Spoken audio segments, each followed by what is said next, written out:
कुछ लड़कियां सेनाओं से शादी करने से हिचकिचाते हैं। बहुत सारे परिवार वाले अपने बेटियों को सेना से, जो पुलिस फोर्स में, उन लोगों से शादी देना नहीं चाहते हैं। जय होना चाहिए अगर किसी देश में तो सिर्फ और सिर्फ जवान और किसान का होना चाहिए। आजकल के ये अनपढ़ गंवार जाहिर लोग, ये नेता जिंदाबाद, फलना नेता जिंदाबाद, दोगलापन है। अगर आपका भी सोच है ऐसा दोगलापन, तो आप बेहद ही एक बहुत बड़े दोगला हैं।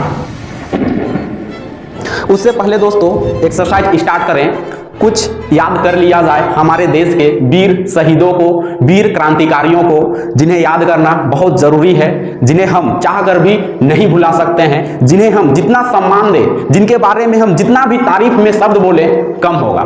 हमारे देश के सेना, हमारे देश के सेना जो शहीद हो गए हैं अलग अलग कार्यक्रमों में, अलग अलग युद्धों में, अलग अलग देश के रक्षा के लिए। लेकिन आज 14 फरवरी है, 14 फरवरी को हम लोग ब्लैक डे के रूप में याद करते हैं। हमारे देश के लगभग 44 जवान एक पुलवामा अटैक के दौरान शहीद हो गए थे। हमारे देश के जो द्वितीय प्रधानमंत्री हुए लाल बहादुर शास्त्री जी, उन्होंने जो एक नारा दिया था वो नारा बहुत ही सही था, जय जवान जय किसान। जय होना चाहिए अगर किसी देश में तो सिर्फ और सिर्फ जवान और किसान का होना चाहिए। आजकल के ये अनपढ़ गंवार जाहिर लोग, ये नेता जिंदाबाद, फलना नेता जिंदाबाद नारे लगाते हैं। अरे नेताओं का जिंदाबाद कर रहे हैं आजकल के ये गंवार लोग। अगर आप किसी नेता का जिंदाबाद करते हैं तो आप बेहद ही गंवार हैं। जो नेता अनपढ़ होते हैं, अपना देश को करप्शन की ओर ले जाते हैं, उनका जिंदाबाद करते हैं। अरे इस देश में अगर किसी का जय जयकार होनी चाहिए, इस देश में अगर किसी का जिंदाबाद होना चाहिए तो वो हमारे देश के जवान होते हैं। हमारे देश के जवानों का जिंदाबाद होना चाहिए, हमारे देश के जवानों की जय जयकार होनी चाहिए, जिनके वजह से देश सुरक्षित है, जिनके वजह से आज सारे नेता सुरक्षित हैं, जिनके वजह से आज हमारे देश के सारे बिजनेसमैन सुरक्षित हैं। तो उन्हें तो याद करना बनता ही है। इसमें मुझे बहुत खुशी हुई कि आज वैलेंटाइन डे को साइड में रखकर स्टेटस में लगभग 99.9% युवा युवती या फिर उम्रदराज लोग हैं, सारे लोग स्टेटस में रखे हैं ब्लैक दिवस के रूप में, पुलवामा को याद कर रहे हैं। पुलवामा अटैक में हमारे देश के जो 44 जवान लगभग शहीद हो गए थे, सारे जवानों को याद किया जा रहा है, सारे जवानों को नम आंखों से याद किया जा रहा है, श्रद्धांजलि दी जा रही है। भले स्टेटस में ही याद किए, लेकिन याद तो किए। व्हाट्सएप आया, इंस्टाग्राम आया, टिकटॉक आया, रील्स वाला जो वीडियो आया, कहीं ना कहीं इन वीडियो के आने के बाद हमें कुछ चीजों का याद जरूर हो जा रहा है। अगर याद कीजिए, अगर ये इंस्टाग्राम, अगर ये व्हाट्सएप नहीं होता तो कहीं ना कहीं सारे लोगों तक ये मैसेज नहीं पहुंच पाता। आज हर कोई स्टेटस लगाया है, कहीं ना कहीं शॉर्ट्स वीडियो से उठाकर स्टेटस लगा रहे हैं, व्हाट्सएप पर हो गया, फेसबुक पर हो गया, और हमारे देश के जो शहीद सेना नायक है उन सबको याद किया जा रहा है। तो कहीं ना कहीं हर चीज का नेगेटिव पॉजिटिव होता है। लेकिन आज व्हाट्सएप स्टेटस में लगभग सारे लोग जिस तरह से स्टेटस लगाए हैं, पुलवामा अटैक को लेकर नम्र आंखों से याद कर रहे हैं, श्रद्धांजलि दिया जा रहा है, ये काबिले तारीफ है। कहीं ना कहीं लोगों के दिलों में, दिमाग में तो जिंदा है, याद तो है, वरना पहले कुछ घटना घट जाता था तो हम उसे याद भी नहीं करते थे। लेकिन अभी लोग याद कर रहे हैं। लेकिन याद करने के साथ साथ ही सिर्फ स्टेटस में रखने के अलावा हमें दिल से भी उन्हें याद करना चाहिए, दिल से उन्हें सम्मान देना चाहिए। अगर हमारे देश में किन्हीं की सबसे ज्यादा इज्जत होनी चाहिए तो वे हमारे देश की सेना की इज्जत होनी चाहिए, सेना की जय जयकार होनी चाहिए, सेना का जिंदाबाद होना चाहिए, ना ही इस आलतू फालतू नेता मंत्रियों का जिंदाबाद होना चाहिए। क्योंकि आज हमारा देश सुरक्षित है तो सिर्फ और सिर्फ इन्हीं सेनाओं की वजह से। यही सेना अपने जान का, अपने परिवार का, अपना इंजॉयमेंट, अपना जवानी सब कुछ निछावर करके देश के सुरक्षा के लिए बॉर्डर पर खड़े हैं। सर्दी हो, बरसात हो, बर्फबारी हो, किसी भी सिचुएशन में, गर्मी हो, जिस गर्मी में हम एसी कूलर लेकर बैठते हैं फिर भी हमें सुकून नहीं मिलता है, उस भरी गर्मी में ये सेना के सुरक्षा के लिए देश के बॉर्डर पर खड़े हैं, दुश्मनों से लड़ने के लिए हमेशा तत्पर हैं, हमेशा आगे हैं।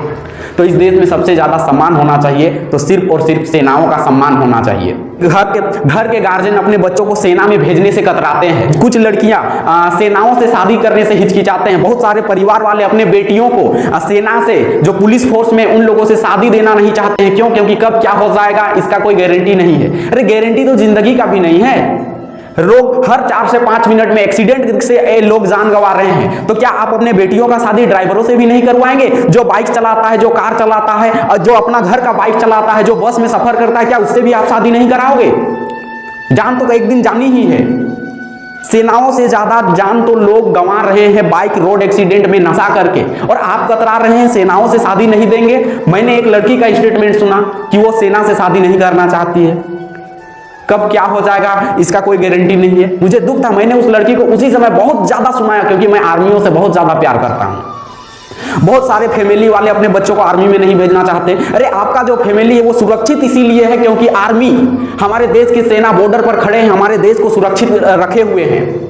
बहुत सारे उद्योगपति जो आज अडानी, अंबानी, टाटा, बिरला इतना ज्यादा बिजनेस कर रहे हैं, उनके कुआ किनके बलबूते कर रहे हैं? क्योंकि हमारा देश सुरक्षित है। उनका जो कंपनी है वो सुरक्षित है क्योंकि इस देश का सुरक्षा का जिम्मेवार हमारा देश का युवा आर्मी के कंधों पर है और वे कभी किसी को निराश नहीं होने देंगे। भारत के सेनाओं का डंका तो पूरा विदेशों तक फैल चुका है, विदेशों तक हमारे देश के सेनाओं का तारीफ होता है। वो बोलते हैं कि हमारे अगर भारत का सेना होगा हमारे पास तो हम दुनिया पर विजय पा सकते हैं, दुनिया पर कब्जा कर सकते हैं। इतना भारत के सेनाओं पर नाज है।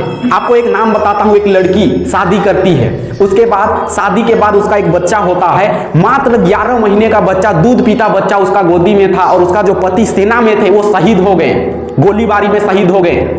ये आप रहते तो इस लड़की के जगह क्या करते, इस औरत के जगह क्या करते? उनका नाम था, याद रखिएगा, रिगजिन सोरोल। वो क्या की पता है? अपने दूध पीते बच्चे को अपने माँ बाप के साथ छोड़कर वो 11 महीने का कठिन परिश्रम कर ट्रेनिंग ली आर्मी का और 11 महीने के बाद भारतीय सेना में लेफ्टिनेंट का पद ज्वाइन की। जिसका एक बच्चा है 11 महीने का, जिसका पति हाल ही में भारतीय सेना में शहीद हो गया है, उसका पत्नी सेना में जाना चाहती है, अपना पति का ख्वाहिश पूरा करना चाहती है। ये होती हैं हमारी देश की शेरनियां, ये होती हैं हमारी देश की बेटियां।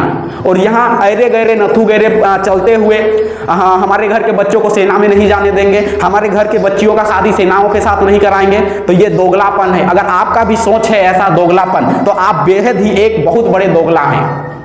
हमारे देश की सेनाओं का सम्मान होना चाहिए, करते ही हैं, लेकिन हर किसी के दिल में होना चाहिए।